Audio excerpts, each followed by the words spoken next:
প্রিয় শিক্ষার্থী বন্ধুরা, আসসালামু আলাইকুম। আশা করি সবাই ভালো আছেন। আজ আমরা বিজনেস ম্যাথমেটিক্স বইয়ের ম্যাট্রিক্স এবং ডিটারমিনেন্টস থেকে একটি অঙ্ক সমাধান করার চেষ্টা করব। আশা করি সবাই সাথে থাকবেন। আমরা সারাজ ডায়াগ্রামের অঙ্ক সমাধান করার চেষ্টা করছি গত ক্লাসে। আজকেও নতুন অনেক সারাজ ডায়াগ্রামের অঙ্ক সমাধান করার চেষ্টা করব। আশা করি সবাই সাথে থাকবেন। তো আমরা জাতীয় বিশ্ববিদ্যালয় হিসাব বিজ্ঞান 2016 সালে যে অঙ্কটা এসেছে সেটা সমাধান করার চেষ্টা করব। এখানে পরিষ্কারভাবে বলা আছে যে সারাজ ডায়াগ্রামের সাহায্যে প্রমাণ করতে বলছে যে লেফট হ্যান্ড সাইড সমান সমান রাইট হ্যান্ড সাইড। তো আমরা সারাজ ডায়াগ্রাম এর সাহায্যে প্রদত্ত নির্ণায়কের দক্ষিণ পাশে প্রথম ও দ্বিতীয় কলাম লিখে পাই। তার মানে হচ্ছে এই যে প্রথম কলামটা আছে এবং যে দ্বিতীয় কলামটা আছে, এই কলামটা আমরা আবার ডান পাশে লিখব নতুন করে। যেমন এখানে আমরা প্রথম অঙ্কটা সাজাইছি, আপনারা যদি খেয়াল করেন এখানে একদম নতুন করে অঙ্কটা লিখেছি এবং এই যে প্রথম কলাম এবং দ্বিতীয় কলাম এটাকে আবার নতুন করে লিখছি। এটাই হচ্ছে আসলে এই অঙ্কের মূল বিষয়, যে সারাজ ডায়াগ্রামের সাহায্যে প্রদত্ত নির্ণায়কের দক্ষিণ পাশে প্রথম ও দ্বিতীয় কলাম লিখে পাই। তাহলে প্রথম কলামটা আবার দ্বিতীয় কলামটা আমরা নতুন করে লিখেছি। তো আমরা নতুন করে লিখলাম। এখন আমরা কি করব, আমরা একটু দেখি যে এখন প্রথম সারি হতে নিচের দিকে তীর চিহ্নে ছেদকৃত উপাদানগুলোর গুণফলের সমষ্টি। তার মানে কি, আপনি এটা এইভাবে মনে রাখবেন যে 1 2 3 1 2 1 2 3 2 3 4 এবং 3 4 5। যদি এইভাবে মনে রাখেন তাহলে খুব সহজেই এই অঙ্কের সমাধান করতে পারবেন। 1 2 3 2 3 4 3 4 5। তো কিভাবে এটা সমাধান করব আমরা একটু দেখি। যে প্রথমেই হচ্ছে আমরা 1 নিব, মানে প্রথম সারির প্রথমটা a স্কয়ার। তাহলে আমরা প্রথম সারির প্রথম কত আছে a স্কয়ার। এখানে আমরা কি করব যে 1 2 3 মানে প্রথম সারির 1 নাম্বার, দ্বিতীয় সারির 2 নাম্বার এবং তৃতীয় সারির 3 নাম্বার, এখানে আমরা একটা ছেদ চিহ্ন দেব। এই যে যেমন এই ছেদ চিহ্নটা এখানে দেওয়া হয়েছে, এই যে এখানে ছেদ চিহ্নটা দেওয়া হয়েছে। তাহলে কিভাবে ছেদ চিহ্নটা দেওয়া হলো, 1 2 3 প্রথম সারির 1 নাম্বার, দ্বিতীয় সারির 2 নাম্বার এবং তৃতীয় সারির 3 নাম্বার। তাহলে প্রথম সারির 1 নাম্বারে a স্কয়ার আছে, আমরা a স্কয়ার দিলাম। পরে দ্বিতীয় সারির 2 নাম্বার আছে a প্লাস b, আমরা a প্লাস b দিলাম। এবং তৃতীয় সারির 3 নাম্বারে আছে 1, তাহলে আমরা এখানে 1 দিলাম। তারপর হবে কি, যোগ। এরপর আমরা কি করব, এরপর হচ্ছে 2 3 4।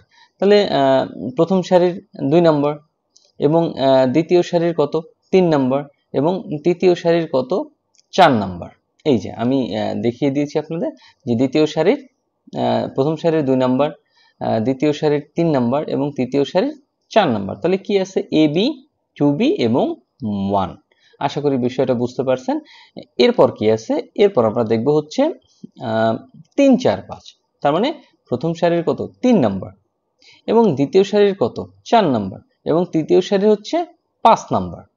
প্রথম সারির 3 নাম্বার, দ্বিতীয় সারির 4 নাম্বার এবং তৃতীয় সারির 5 নাম্বার। তাহলে কত আছে, b স্কয়ার 2a এবং 1। এবং এই বরাবর আমরা কি করব, একটা রেখা টানবো। তাহলে b স্কয়ার 2a 1। তাহলে আমরা যদি এটাকে গুণ করি, a কিউব এবং a স্কয়ার b হয়। তারপর এখানে যদি গুণ করি তাহলে হয় 2ab স্কয়ার। তারপর এখানে যদি গুণ করি তাহলে হয় 2ab স্কয়ার। তাহলে a কিউব প্লাস 2 2 4টা হয় 4ab স্কয়ার এবং a স্কয়ার b। এরপর যদি আমরা আবার নতুন করে দেখার চেষ্টা করি যে তৃতীয় সারি হতে উপরের দিকে 3 চিহ্ন ছেদকৃত উপাদানের সমষ্টি। এতক্ষণ আমরা হচ্ছে নিচ থেকে উপর থেকে করেছি, এখন আমরা এই সেম কাজটাই কিভাবে করব, নিচ থেকে করব। তাহলে দেখি আমরা সেম কাজটা করে যে কিভাবে করা যায়। তো প্রথম হচ্ছে নিচ থেকে তৃতীয় সারির 1 নাম্বার এবং দ্বিতীয় সারির 2 নাম্বার এবং প্রথম সারির 3 নাম্বার। তাহলে 1a plus b b square. এই যে আমরা এখানে লিখেছি 1a plus b b square. এবং পরবর্তীতে যদি আমরা আসি, প্রথম সারির কোনটা হবে, দ্বিতীয়টা হবে, দ্বিতীয় সারির তৃতীয়টা এবং প্রথম সারির চতুর্থটা। তাহলে হয় 1 2b a স্কয়ার। এই যে 1 2b a স্কয়ার। এর পরবর্তীতে যদি আমরা আসি তাহলে তৃতীয় সারির হচ্ছে প্রথম, তৃতীয় সারির তৃতীয় এবং দ্বিতীয় সারির চতুর্থ এবং প্রথম সারির পঞ্চম। তাহলে 1 2a ab। এই যে আমরা লিখেছি 1 2a এবি এবং গুণ করলে হয় a b square b cube 2a square b 2ab square. তাহলে এটাকে যদি আমরা সাজাই লিখি a স্কোয়ার বি দুইটা আছে, তাই আমরা লিখলাম ab square plus 4a square b plus b cube. এখন আমরা হচ্ছে অঙ্কের মান বসাই। therefore required value of determinant d কিভাবে করব? এইটা থেকে এই যে আমরা যে প্রথম যে মানটা পেয়েছি, এই যে এটা প্রথম যে মানটা পেয়েছি, এটা থেকে আমরা কি করব? এই যে দ্বিতীয় যে মানটা পেয়েছি এটা থেকে এটা বিয়োগ করব। তাহলে আমরা প্রথম মানটা লিখলাম এবং পরবর্তীতে যখন বিয়োগ দিলাম তখন এই ভিতরে যত চিহ্ন আছে এগুলোকে কি হবে? চেঞ্জ হয়ে যাবে, কারণ প্লাসে মাইনাসে মাইনাস হয়। এবং আমরা যদি এখান থেকে এটা করার চেষ্টা করি যে a কিউবটা এখানে রয়ে যায় এবং এই 4ab স্কোয়ার থেকে একটা ab স্কোয়ার মাইনাস করলে a স্কোয়ার b হয় এবং এখানে আছে হচ্ছে a স্কোয়ার b এবং এখানে 4a স্কোয়ার b। তাহলে চারটা থেকে একটা বাদ গেলে থাকে 3ab স্কোয়ার এবং এখানে b কিউব থাকে। আর আমরা জানি এটা একটা সূত্র, কিসের সূত্র? a মাইনাস b হোল কিউবের সূত্র। তাহলে আমরা আসলে প্রমাণ করতে পারলাম যে এইটুক সমান সমান হচ্ছে এইটুক। আশা করি অঙ্কটা বুঝতে পারছেন, কারণ সারাস ডায়াগ্রাম খুবই সহজ অঙ্ক, আপনারা প্র্যাকটিস করবেন বাসায়। আমরা চলেন পরবর্তী অঙ্কে চলে যাই। প্রিয় শিক্ষার্থী বন্ধুরা, ন্যাশনাল ইউনিভার্সিটির বিবিএ এমবিএ সকল সাবজেক্টের পরবর্তীতে আপডেট পেতে এই ভিডিওটিতে লাইক করুন, চ্যানেলটি সাবস্ক্রাইব করুন এবং বেল বাটনে ক্লিক করে রাখুন। শিক্ষার্থীরা, আমরা এখন সার্চ ডায়াগ্রামের হচ্ছে হিসাব বিজ্ঞান 2018 সালে যে অঙ্কটা এসেছে সেটা সমাধান করার চেষ্টা করব। তো এখানে বলছে প্রমাণ করো যে এত সমান সমান এত। তাহলে লেফট হ্যান্ড সাইড এবং রাইট হ্যান্ড সাইড প্রমাণ করতে বলছে। তো আমরা প্রথমে লিখব যে দেওয়া আছে নির্ণয় একটি এত এবং সার্চ ডায়াগ্রামের নিয়ম অনুযায়ী সার্চ ডায়াগ্রামের সাহায্যে প্রদত্ত নির্ণয়কের ডান পাশে প্রথম ও দ্বিতীয় কলাম লিখে পাই। তার মানে আবারও বলতেছি কিভাবে করতে হয়। এই যে প্রথম কলামটা আছে এবং দ্বিতীয় কলামটা আছে, এটা আমরা প্রথম অঙ্ক উঠাবো, পুরো অঙ্কটা উঠাবো। উঠানোর পরে আমরা এখানে ডান পাশে নতুন করে লিখব, ডান পাশে নতুন করে ঠিক সেম জিনিসটাই মাইনাস a স্কোয়ার, এইভাবে আমরা ডান পাশে নতুন করে লিখলাম। এটি হচ্ছে প্রথম আমরা সাজাবো, তারপর আমরা অঙ্কের সমাধান করার চেষ্টা করব। তো আমরা বরাবরের মতোই প্রথম সারি হতে নিচের দিকে উপাদানগুলোর গুণফলের সমষ্টি, তীর চিহ্ন মানে ডান দিকে আমরা তীর চিহ্ন দিব। তো আমরা একটু আগে বলেছিলাম কিভাবে করব আমরা 1 2 3 2 3 4 এবং 3 4 5। তো আমরা যদি এটা সমাধান করার চেষ্টা করি তাহলে দেখি যে প্রথম তীর চিহ্ন কিভাবে দেব। প্রথম সারির প্রথম হচ্ছে a স্কোয়ার এবং দ্বিতীয় সারির দ্বিতীয় হচ্ছে কত? b স্কোয়ার এবং তৃতীয় সারির তৃতীয় হচ্ছে c স্কোয়ার। এই বরাবর আমরা একটা রেখা টানবো। তো সেটাই আমরা লিখেছি যে a square minus b square minus c square. এরপরে আমরা যদি দেখি দ্বিতীয় সারির প্রথম সারির দ্বিতীয় ab এবং দ্বিতীয় সারির হচ্ছে তৃতীয় bc এবং তৃতীয় সারির হচ্ছে চতুর্থ। তাহলে তৃতীয় সারির কত? চতুর্থ। তাহলে ab bc ac। তাহলে এখানে আমরা লিখেছি ab bc ac। এরপর যদি আবার আসি যে প্রথম সারির তৃতীয়, দ্বিতীয় সারির চতুর্থ এবং তৃতীয় সারির পঞ্চম, তাহলে ac BA এবং BC। তাহলে এটিকে যদি আমরা গুণ করি তাহলে হয় a স্কোয়ার b স্কোয়ার আর হচ্ছে c স্কোয়ার, কারণ মাইনাসে মাইনাসে গুণ করলে প্লাস হয় এবং প্লাসের সাথে আবার মাইনাস যদি আমরা গুণ করি তাহলে মাইনাস হয়। এরপর যদি আমরা এইটা গুণ করি যে a square b square c square, আবার এই পাশেও গুণ করলে a square b square c square, তাহলে থাকে কি একটা মাইনাস থেকে একটা প্লাস বাদ দিলে একটা থাকে, তাই একটা আমরা লিখলাম a square b square c square. আবার যদি আমরা দেখি আবার তৃতীয় সারি হতে উপরের দিকে তীর চিহ্নের ছেদকৃত উপাদানগুলো গুণফলের সমষ্টি। তাহলে এটা তো আমরা উপর থেকে নামছি, এবার আমরা কি করব? এবার আমরা নিচ থেকে উপরে উঠব। নিচ থেকে কিভাবে আমরা একটু দেখি যে প্রথম হচ্ছে এসি, তারপর হচ্ছে বি স্কোয়ার, তারপর হচ্ছে এসি। তাহলে কিভাবে আমরা দেখলাম যে তৃতীয় সারির প্রথমটা, দ্বিতীয় সারির দ্বিতীয়টা এবং তৃতীয় সারির তৃতীয়টা, প্রথম সারির তৃতীয়টা। তাহলে আমরা একটু এইগুলো দেখি গুণ করে যে কি দাঁড়ায়। তাহলে এখানে আমরা লিখলাম a square minus b square a c. এর পরবর্তীতে আমরা যদি দেখি তাহলে তৃতীয় সারির দ্বিতীয়টা এবং দ্বিতীয় সারির তৃতীয়টা এবং প্রথম সারির চতুর্থটা, তাহলে বিসি বিসি এ স্কোয়ার। তাহলে আমরা গুণ করলাম বিসি বিসি এ স্কোয়ার। এরপর আবার নিচ থেকে সি স্কোয়ার বিএ এবং এবি, তাহলে সি স্কোয়ার বিএ এবং এবি। তাহলে এটাকে যদি আমরা গুণ করি তাহলে থাকে হচ্ছে A square B square C square. আবার এটাকে গুণ করলে minus A square B square C square.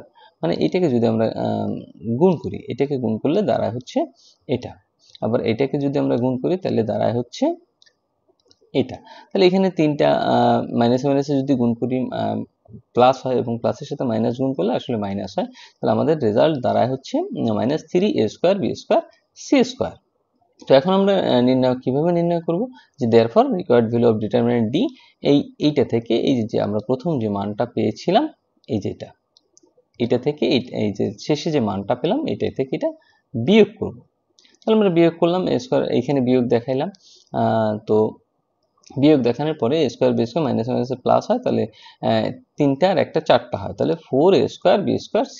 তাহলে আমাদের প্রুফ করতে বলেছিল যে এটা সমান সমান 4a²b²c²। তাহলে আমরা এটা প্রুফ করতে সক্ষম হয়েছি। চলেন আমরা পরবর্তী অঙ্কে চলে যাই। এরই মাধ্যমে আমরা আসলে সারাস ডায়াগ্রামের অঙ্ক শেষ করলাম। এখন আমরা অঙ্ক শিখবো হচ্ছে ক্রেমার্স রুল। ক্রেমার্স রুল কিভাবে অঙ্ক সমাধান করতে হয়। ক্রেমার্স রুলের অঙ্ক অনেক সহজ, আপনার পাশে থাকবেন। তো আমরা জাতীয় বিশ্ববিদ্যালয় মার্কেটিং 2016 সালে ক্রেমার্স রুলের যে অঙ্কটা এসেছে সেটা সমাধান করব। তো এখানে দুটো সমীকরণ দেওয়া আছে, 3x + 4y = 7, 7x - y = 6। এটা আসলে যে দ্বিঘাত সমীকরণের সমাধান ক্রেমার্স রুলের মাধ্যমে করব। এরপর ত্রিঘাত সমীকরণ আমরা করব। তো প্রথমে আমরা এখানে ডি নির্ণয় করব, ডিটারমিনেন্ট ডি নির্ণয় করব। তো ডি নির্ণয় করার ক্ষেত্রে আমাদের শুধু ডি যখন আমরা নির্ণয় করব তখন হচ্ছে আমাদের আসলে এই যে সমান সমানের পরে 7 এবং 6 আছে, এটার কাজ আমরা করব না। মানে এখান থেকে সমান সমানের পরে যে অংশ আছে সেটা বাদ যাবে এবং ঘাত নিয়ে কাজ করব। তো প্রথম ঘাত আছে কত, 3, তাহলে আমরা ঘাত দিলাম 3, এবং পরবর্তীতে y এর ঘাত আছে 4, তাহলে আমরা y এর ঘাত দিলাম 4, এবং x এর ঘাত নিচে আছে 7, এবং y এর ঘাত কোনো ঘাত না থাকে আমরা -1 দিলাম। আমরা যদি এরপর কোনাকুনি গুণ করি যে 3 অক্ষে কত হয়, 3 অক্ষে হয় -3, এরপর সূত্রের মাইনাস, এবং 4 7 কত, 28, তাহলে থাকে -31। তো -31 হলো। এর পরবর্তীতে আমরা কি করব, আমরা x এরটা নির্ণয় করব। কিসের? x এরটা। তো যখন আমরা x এরটা নির্ণয় করব তখন আসলে এই x এর যে ঘাতগুলো আছে, যখন x নির্ণয় করব তখন x এর যে ঘাতগুলো আছে এটা বাদ যাবে। এটা মনে রাখতে হবে, যেটা আমরা নির্ণয় করব সেটার ঘাত কি হবে, বাদ যাবে। তো যদি x এর ঘাত বাদ যায় তাহলে x এর স্থলে আসলে কোনটা হবে, তাহলে x এর স্থলে হবে এই সমান সমানের পরে যে অংশ আছে সেইটা হবে। তাহলে আমরা যেহেতু এই dx নির্ণয় করতেছি, তাহলে dx নির্ণয় করার সময় আসলে x এর ঘাতগুলো বাদ যাবে, তাহলে কি থাকবে, 7 8 6, এবং y এর ঘাত তো আমরা আগেই লিখেছি কত, 4 1। তাহলে আমরা যদি গুণ করি তাহলে 7 অক্ষে -7 এবং মাইনাস দিলাম সূত্রের, এবং 4 6 24, তাহলে হয় -31। এখানে কত হয়, -31। এর পরবর্তীতে আমরা কিসের মান নির্ণয় করব, এর পরবর্তীতে y এর মান নির্ণয় করব। তাহলে y এর মান যখন নির্ণয় করব তখন কি হবে, y এর জায়গায় কি হবে, এই সমান সমানের পরের অংশ হবে। তার মানে y এর মান আমরা তখন লিখব না। আবারও বলতেছি, যখন y টা নির্ণয় করব তখন হচ্ছে আমরা y এর মান লিখব না, তখন কি এই y টা বাদ যাবে। তাহলে আমরা dy নির্ণয় করি, তাহলে x এর তো 3 7 ছিল, তাহলে y এর জায়গায় যেহেতু y টা লিখতে পারবো না, সমান সমান একটা লিখব। তাহলে আমরা বজ্রগুণন করলে 318 থেকে বজ্র বাদ দিলে 31 হয়। এখন আমরা কি করব, x এর মান নির্ণয় করব। তাহলে x এর সূত্রটা কি, dx/d। তাহলে আমাদের dx হয়েছিল -31 এবং d এর মানও ছিল -31, তাহলে 1 হয়। আবার y এর মান নির্ণয় করব dy/d, তাহলে dy এর মান ছিল 31 মাইনাস, এবং d এর মানও ছিল -31, তাহলে 1। এইভাবে আসলে ক্রেমার্স রুলের সমাধান করতে হয়। আমরা বিস্তারিত ত্রিঘাতে আরো ভালো করে শিখব। ভালো থাকবেন সবাই, আসসালামু আলাইকুম।